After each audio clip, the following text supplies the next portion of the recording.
What is a FATICO hearing? A FATICO hearing is done in federal court, really on the eve of your sentencing. Sometimes it's done on the same day as your sentencing. Frequently, when we negotiate plea agreements with the government for our clients, we disagree on one provision, sometimes two provisions of the plea agreement that impact guidelines calculations.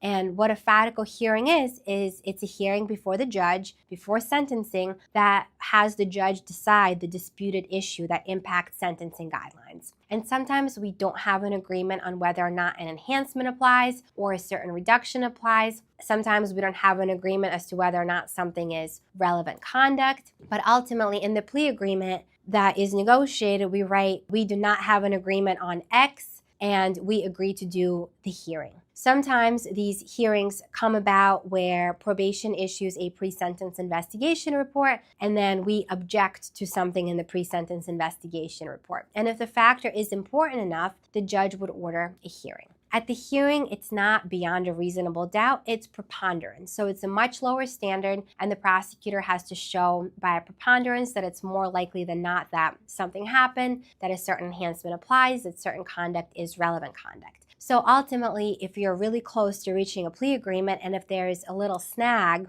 maybe even a big snag, but the issue is very limited to what the disagreement is, you can go to the judge, as long as it's negotiated in your plea agreement, and you can ask for a FATICO or a carve-out hearing. And I'm sure this has different names outside the Second Circuit, but here it's called a FATICO hearing. So you can ask the judge to hold an evidentiary hearing before sentencing to determine an issue that impacts your sentencing guidelines.